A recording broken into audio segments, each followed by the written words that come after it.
ঘাটালের বন্যা নিয়ে আবারও বিস্ফোরক হলো বিজেপি। বঙ্গে বিজেপির পক্ষ থেকে অভিযোগ রয়েছে যে এই ঘাটাল মাস্টার প্ল্যান নিয়ে তৃণমূল গড়িমসি করছে। অন্যদিকে তৃণমূলেরও অভিযোগ থাকে যে কেন্দ্র এই বিষয়টায় কোনো ধরনের সহযোগিতা করছে না, অর্থাৎ অভিযোগের পাল্টা অভিযোগ। কিন্তু তার মধ্যেই কিন্তু দেখা যায় গোটা পরিস্থিতির শিকার হতে হয় সেখানকার সাধারণ মানুষকে। প্ল্যান করতে ঘাটালে মানুষকে ডোবানো হয়, প্ল্যান করে ডোবানো হচ্ছে, এমনটাই অভিযোগ করলেন দিলীপ ঘোষ। কি বললেন তিনি, শোনাবো। প্রথম আশা যে মানুষকে যেন বন্যা থেকে তোলা হয়, এখন প্ল্যান করে প্রতি বছর ঘাটালের মানুষকে বন্যায় ফেলা হয়, এটা কি মাস্টার প্ল্যান? তো সাহেব উনি জবাবদেহি করবেন, যিনি এখানে বারবার উনি কথাও দিয়ে গেছেন, উনি এখানকার ছেলে, উনি জানেন কেন পরিবর্তন হচ্ছে না, তাই এইসব প্রশ্ন উঠছে। বন্যা ঘাটালে তো নতুন প্রতি বছর দুর্গাপূজা কালী পূজা হয়, ঘাটালে বন্যা হয়, আর আমরাও বন্যা দেখতে আসি প্রতি বছর। আমি তো প্রতি বছরই আসতাম নৌকো করে গিয়ে লোককে ত্রাণ দেওয়া, ছবি তোলা, এটাই এখানকার কাজ, আর নেতারাও তাই করেন। নেতারা পড়েও গেছিলেন, একবার ভেসে যাচ্ছিলেন। সেইখান থেকে আমার মনে হয় মানুষের মুক্তি পাওয়ার অধিকার আছে। বহু বছর ধরে বিভিন্ন পার্টিকে তারা ভোট দিয়ে এসছেন, একাধিকবার ক্ষমতায় থাকার পরেও প্রতিশ্রুতি ছাড়া কিছু পান না। এবারে পরিবর্তন দরকার আছে। কেন 6 মাস ধরে তারা জলের নিচে থাকবেন? এই অধিকার তো আছে এখানকার মানুষের, তারা খুব পরিশ্রমী।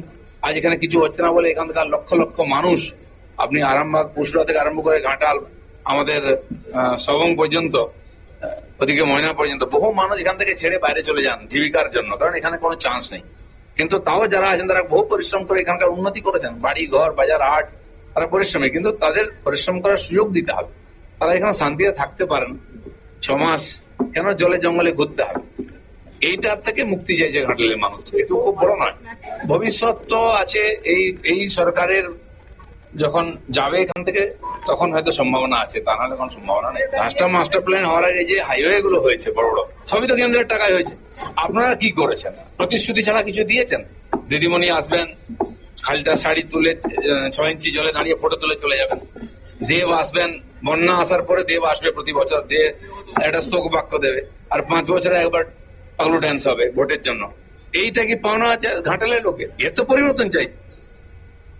আপনারা শুনলেন দিলীপ ঘোষের বক্তব্য। তিনি কিন্তু সরাসরি অভিযোগের তীর রাখলেন সাংসদ দেবের দিকে, কারণ সাংসদ দেব তার জন্য বড় দায়ী, কারণ এই এলাকার বিধায়ক হিসেবে রয়েছে সাংসদ দেব, দুঃখিত, সাংসদ হিসেবে রয়েছে দেব। কিন্তু সেই জায়গায় কিভাবে এই মাস্টার প্ল্যান এখনো পর্যন্ত সঠিক বাস্তবায়ন ঘটেনি, কেন বারবার বর্ষায় এই ধরনের সমস্যার মুখে পড়তে হয় ঘাটালবাসীকে, তা নিয়ে কিন্তু সরাসরি স্থায়ী সাংসদ দেবের দিকেই নিশানা করলেন বিজেপি নেতা দিলীপ ঘোষ।